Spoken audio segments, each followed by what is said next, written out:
Hello, fellow beer lovers across the known universe. I suppose people from outside the solar system could be patching in if they have that plan from their cell phone company of unlimited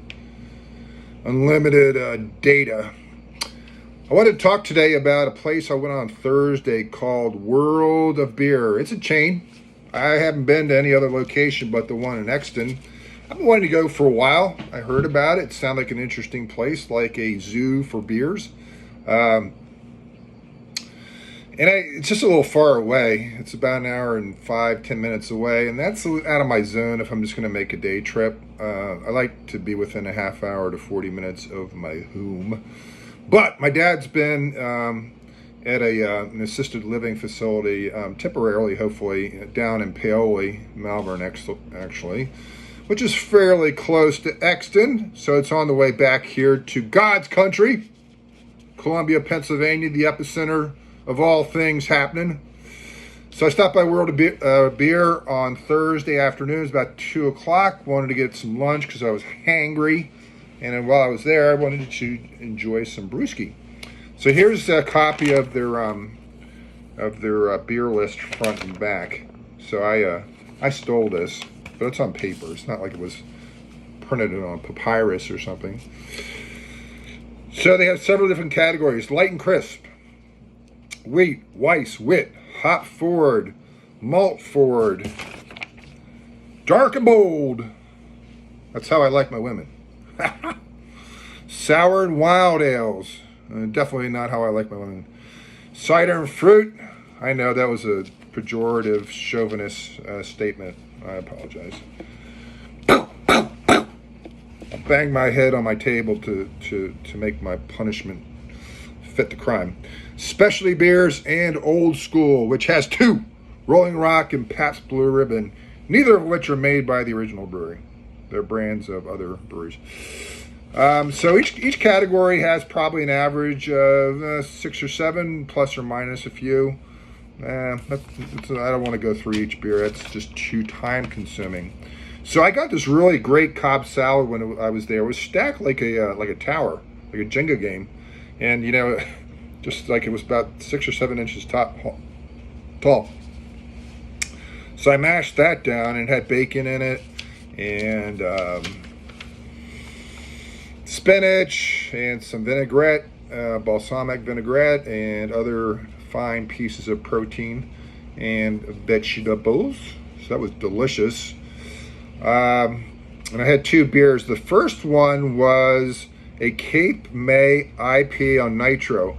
Now nitro is pretty hard to find in general on tap inside of craft breweries or beer emporiums. Usually it's with like an Imperial Stout or a Guinness or something, and it makes a big difference. It definitely tastes very creamy and delicious. You can have coffee that's on nitro also.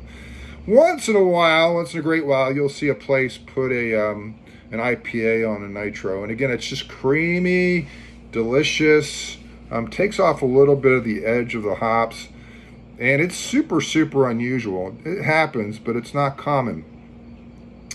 So Cape May IPA on nitro, 6.1% ABV, super, super delicious, perfect with the salad that I was eating. Number 2, since it was close to when Oktoberfest would have been, I ordered a Paulaner Oktoberfest, which is a Marzen Oktoberfest from Germany. It's imported from Germany, 5.8%, but it is maltier, and it came in a half-liter mug, which is pretty standard for like Oktoberfest. You can even get a bigger mug than that, probably a liter mug. But man, you see those big Fraulens in Germany be carrying like eight of those liter mugs, glass mugs. Man, that's a lifetime of training right there, baby. So when I was in Germany back in 1981, the summer of '81, my dad worked in Germany for about 4 or 5 years. She also lived in Madrid, Spain. Loved Germany. Spain was all right. Yeah. Not crazy about Spain. It was beautiful, but Germany's more my thing. He was stationed, or his work was up around Frankfurt. But all my family, all my relatives are from Munich, which is where the beer is this typical Oktoberfest during the Oktoberfest season. But when we were in Germany back in 1981 in August, my brother and I, being of legal drinking age in Germany, hit probably 100 breweries when we were there. And we agreed that the Paulaner Oktoberfest, which was what it had to be based on the color, was the best beer that we had in Germany by far. Now, the beer they have in Germany is better. It's not for export. It's not pasteurized. It's not been sitting around in the kegs for a while. But we were at some kind of small little restaurant. It was no fancy place. It was just a place that the German would go to get dinner with their family. It was kind of a diner, restaurant type of thing.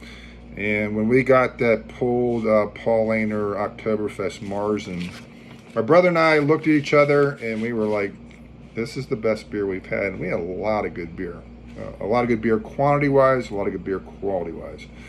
So I'm not sure which way that goes. Quantity's probably this way. Quality's probably this way. Good visual aid. But the categories are pretty good. Light and crisp, wheat, Weiss, and wit. Love wit beers, of course. Hop forward makes sense. Malt forward, that's just very common terminology. Malt forward, hop forward, kind of which foot is the more prevalent, predominant. Dark and bold, which I tend to like a left-hand white Russian nitro. Man, that was 8.9%. I was tempted to try that or Founder's Velvet Rush, but I'd already had 2 beers, and a third is just too much. Of like a heavier type of beer, the IPA was on the kind of mid-range side.